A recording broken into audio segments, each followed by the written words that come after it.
नमस्कार, मी डॉक्टर मच्छिंद्र बांगर महाराष्ट्रातील हवामान परिस्थिती संदर्भात आजचा आठवड्याचा अंदाज आपण घेणार आहोत। सुरुवातीला आपण आपल्या या चॅनलच्या माध्यमातून दर रविवारी एक व्हिडिओ देत असतो। दररोजचा व्हिडिओ आपला शेती माझी प्रयोगशाळा या चॅनलच्या माध्यमातून आपण प्रसारित करतो। हल्ली आपण 16 तारखेपासून संध्याकाळचा व्हिडिओ ही संक्षिप्त स्वरूपामध्ये कधी 48 तासाचा तर कधी 3 दिवसाचा आवश्यकतेनुसार आपण प्रसिद्ध करतो आहोत। आपल्याला या व्हिडिओच्या माध्यमातून महाराष्ट्रातील शेतकऱ्यांना हे सूचित करायचं आहे की आपण ज्या ज्या भागामध्ये आपण गारपिटीचा अंदाज दिलेला आहे किंवा अवकाळी पावसाचा प्रभाव सांगितलेला आहे त्या भागात संत्रा बागायतदारांचं प्राबल्य आहे आणि या ठिकाणी संत्रा बागायतदारांना फळं उतरण्याची संधी मिळावी म्हणून आपण सातत्याने हा अंदाज सांगत आलेलो आहोत।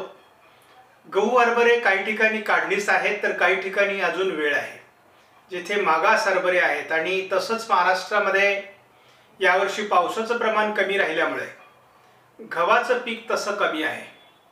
एकूणच जिथे पाण्याची उपलब्धता आहे त्या ठिकाणी गहू हरभरे आहेत।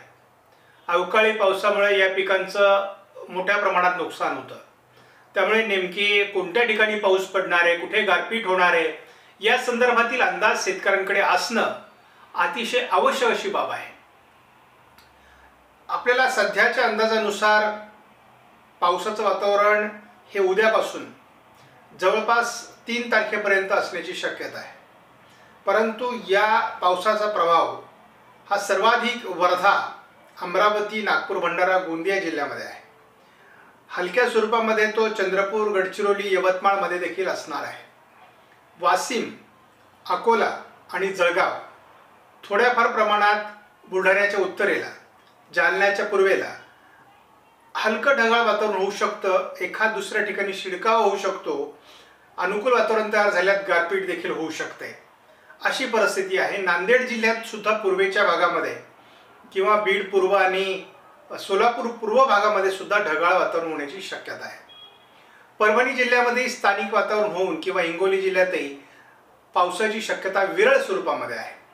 त्यामुळे एकूणच या तारखांच्या दरम्यान महाराष्ट्रामध्ये अवकाळी पाऊस, गारपीट होण्याची शक्यता आहे। WD पाठी WD आता उत्तर भारतामध्ये येऊ लागले आहेत आणि अतिशय प्रभावी अशा प्रकारचे WD सध्या उत्तर भारतात येत आहेत। पण होऊ शकतं की मार्चच्या उत्तरार्ध देखील पावसाळी असू शकतो, कारण हे वातावरण तयार होण्यासाठी इथून पुढे अनुकूल वातावरण तयार होईल। सुपर एल निनो नावाचा एक प्रकार नोवा नावाच्या अमेरिकन संस्थेने मध्यंतरी फार चर्चेत आणला होता आणि बरेच हवामान तज्ञ अशा भडकाऊ बातम्या देण्यामध्ये पटाईत असल्यामुळे त्यांनी या एल निनोला फार मोठं केलं होतं। सुपर एल निनो येणार, त्यामुळे पुन्हा 2024 मध्ये दुष्काळ पडणार, अशा प्रकारची भंपक अशा प्रकारची हवामान अंदाज सांगितला जात होता आणि पर्यायाने फार मोठं शेतकऱ्यांच्या मनामध्ये भीतीचं वातावरण तयार झालं होतं। परंतु आता याच संस्था मात्र एप्रिल पासूनच ला निना सक्रिय होत असून 2024चा मान्सून अतिशय उत्कृष्ट असेल, सरासरीपेक्षा जास्त बरसेल असं सांगू लागले आहे। म्हणजे ज्यांनी सुपर एल निनोचा अंदाज दिला होता त्यावेळेस देखील आपण तो नाकारला होता आणि आपण सांगितलं होतं फक्त उन्हाळ्यावर थोडाफार सुपर एल निनोचा प्रभाव असल्यामुळे सरासरीपेक्षा अधिक तापमान राहील, परंतु 2024च्या मान्सूनवर त्याचा परिणाम होणार नाही। परंतु ला निना किती प्रमाणात सक्रिय होईल याविषयी आपल्याला संशय होता, परंतु आता एक स्पष्ट चित्र होतंय की ला निना आता मोठ्या प्रमाणात सक्रिय होण्याची शक्यता आहे आणि त्यामुळे 2024चा मान्सून सरासरीपेक्षा जास्त बरसण्यास अनुकूल वातावरण तयार होणार आहे। त्यामुळे कोकणामध्ये, पश्चिम विदर्भाच्या काही जिल्ह्यांमध्ये सरासरीपेक्षा जास्त पाऊस होईल, विदर्भात सरासरीपेक्षा जास्त पाऊस होईल, उत्तर महाराष्ट्रामध्ये सरासरीपेक्षा जास्त पाऊस होईल। शिवाय मध्य महाराष्ट्र, मराठवाडा आणि पश्चिम महाराष्ट्राचा काही उत्तरेकडील भाग या ठिकाणी थोडं सरासरीच्या तुलनेतच पाऊस राहील, परंतु दुष्काळ कुठेही जाणवणार नाही।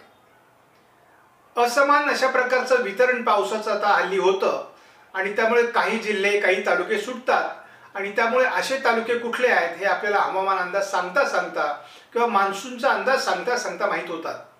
परंतु यावर्षी आपण बघितलंय तेवढा मात्र भयावह परिस्थिती असणार नाही. सर्व पाण्याचे प्रकल्प, सर्व तलाव भरणार आहेत, सर्व शेतकरी समाधानी असणार आहेत.